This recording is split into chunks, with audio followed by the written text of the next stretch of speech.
Hi, my name's Tom. I bet when you hear about solar landscape lighting, you just kind of think about those little stakes that you stick in the ground and they're kind of dim and they only last a couple weeks before the rain just goes ahead and fries them. Solar lights have come a long way. That's why I want to talk to you about this brand new A-Zone solar light. This is a solar street light.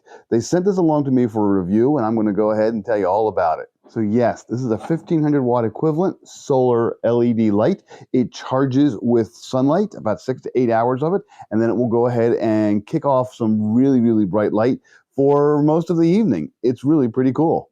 This is a whole kit, by the way. You get this light, and I'll talk about this light in a second, but you also get a nice mounting aluminum pole. And the way this works is this pole can be mounted to either posts or to the side of a garage or a barn.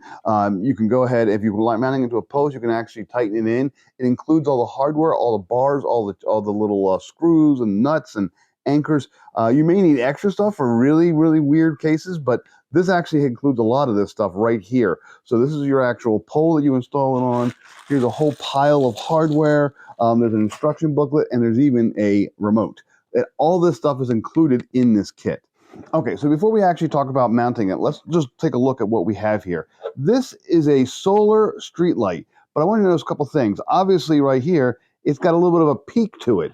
It has a curvature of it. It's got two sets of lights. And instead of being flat in a straight line, what they are is they are angled outward to really increase the amount of light that gets splayed out in both directions. So when you mount this thing in the air, and again, you are going to mount this thing in the air, they actually recommend that you put this thing anywhere between 12 and 30 feet in the air. It's that bright.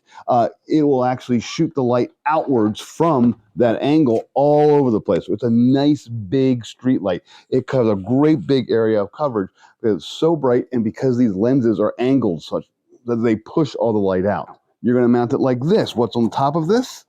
These are solar cells, and these things will go ahead and charge up again with 6 to 8 hours of sunlight. Even on rainy days or gray days, it will get enough of a charge to last most of the evening, if not the whole evening, especially if it's been charged up for a while, depending on how much you actually use it. But yeah, this is great. Now, this whole thing is weatherproof. It's IP66 rated, so it's good for rain and snow and cold and warm. This is actually a pretty hefty duty, pretty heavy duty light fixture. It's some solid plastic there. There's a little sensor on top, and again, the mounting pole is a nice painted covered aluminum, and again, that's nice. That's a nice piece of hardware as well. This does not come on in bright sunlight, so I'm going to go ahead and dim the room and show you some of the cool functions. So here's the remote. You can see a bunch of little buttons on it. You can ignore the red button, but there is an on and an off button, and I'm just going to go ahead and kind of angle this away from the camera, and I'm going to press the on button. There we go. It kind of blows it out. Sorry. And you can see the remote is a visual remote, so you'll need to be kind of underneath or near it. There's a little LED sensor up top. So again, when this thing is up in the air, you can just stand somewhere beneath the light and turn it on and off and change your modes. Okay, so that's on, and it's really bright. The mode also has a 25, let's see here, 50, 75, and 100. So let's go back to 25. There we go. That's a little less bright, a little easier to see. Here's 50%. Here's 75, then there's 100 again. You may not see much of a change on the camera because it just can't pick up that sort of thing, but it is actually working pretty well here. You can see you also have a 2-hour, 3-hour, 5-hour, 6-hour, and an 8-hour button. And what you can do is you just click those, and when it comes on, it'll just stay on for 3 hours, and then it'll go ahead and turn off. It'll stay on for 6 hours or whatever the hour is. There is one more neat little feature on this, and that is a motion button. I'm going to go ahead and let's see if I can do this. I'm going to click the motion setting. Okay, I can move my hand out of the way. When you click the motion setting, here's what happens. It stays bright for a moment, but then after about 25, 30 seconds, if it doesn't have any motion beneath it, it will go ahead and switch to a lower dim mode. So if you have, let's say, a barn in the distance, and you want to always see the barn, but you want to know where the barn is, but you don't want to actually go to the barn every time, you don't need 100% light out there. So there we go. It just flicked into a 30% lighting. So now it's nice and dim. It's light enough that you can see where the building is, or you can see where your path is, or you can see where things are in the backyard, but it's not bright enough that it's using up all that energy to go ahead and just light up an empty area. But now when something moves underneath it, when you get a little bit of motion, boom, it clicks back on to 100%. So that's for night. It's almost like a night light, where it'll be nice and dim, just to kind of show you where things are. And the moment anything comes into that entry area or someone have a little bit of motion, it will go ahead and bang back up to 100% so that you can see everything, you can work, you can walk, you can do whatever you need to do. And then when you leave, as long as it hasn't moved, there's nothing moving around beneath it for, again, 25, 30 seconds or so, it'll go ahead and flip back down to the 30%. Now, I may have been moving a little bit with my hand, so it hasn't jumped down yet. But it will go ahead and bump down. There we go. It'll bump back down to the 30%, saving you solar power, so it'll last longer through the evening. So eventually I want to install this light on a pole that's about 16 feet in the air, but I'm waiting for parts of my patio to be redone. So for the moment, I'm going to mount it on this pole that's part of my pool. Now, because of the low voltage light, remember, it's solar, I don't need to run electricity, I don't need to worry about safety around water. So what I did was I went ahead and took that tension plate that it provided, and I tightened 4 bolts around it, and all it does is just keep it nice in place on that pole. So now it's nice and strong and held on there, ready for me to install my light. What I've also done is actually gone ahead and put all the bolts and nuts on here. It's a little bit loose right now, but I've gotten the whole thing ready to go. All I should have to do now is slide this thing on and then go ahead and tighten up the bolts and it'll be ready to go. That's it. Installation has been really pretty easy.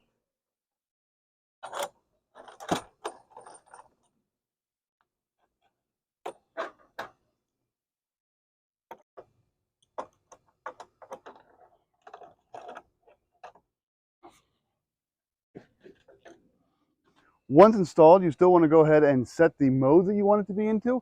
So for the moment, I'm going to go ahead and put it into that 2-hour mode. And you'll see it flashes real quickly just to kind of show that it picked up the remote control so you know that you actually got it. So in the 2-hour mode, what should happen is it should go ahead and turn on when it gets dark enough, stay on bright for 2 hours, and then go ahead and turn itself off. So here we are at night. As you can see, my yard's about 25 feet wide and about 30 feet long. It's about 30 feet between me and the light right now. And you can see it's plenty bright. It charged up all day long. We did have some rainstorms roll through, but that was fine. It still has plenty of charge. It is at 100% right now. And remember, it's kind of low, so it's only about 8 feet. And it's actually too bright here. This is just kind of blinding almost. I'm going to go ahead and put it on 50%. There we go. It's a little bit better. But you can kind of see how it works. It works really, really well. And again, because it's angled, because it has one going this way and one going this way, it really is very broad. It really does kind of cover the whole area. I did have the, let me go ahead and put on the motion here. There we go. So now we have the motion. I'm going to walk away from it. So right now it's 100%, and I'm going to keep walking, walking, walking, walking. And in a couple of moments here, it should go ahead and go down dim. It'll go to 30% just so you can kind of see it. And then as you walk closer to it and you walk under it, it will go ahead and flip back up to 100%. And there we go. Right on cue. Now it's 30%, so now I can see it. I really like this light. It works really, really well. It's a nice big light. It fills up my entire yard. And again, the higher it is, the more light it will spill out. That's what really needs to be done here. But you can see this is a real solar powered street light. There are no extra wires, there's no extra cords, and this thing will last a good 8 hours in the dark just like this. It's really pretty amazing. So yeah, I highly recommend it. If you need a light outside to light up your house or your patio or your barn or your shed, garage, in front of your house, beside your house, in the back, anywhere, and you don't want to run the electrical cords, and you don't want to run the electrical lines, you don't want to go ahead and do all that infrastructure that's needed to have a real landscaping light or a real fill-in light, this is highly recommended. Really, these things are great. They come with the remote, they charge up, they last, they're waterproof. Can't recommend them enough. Great light.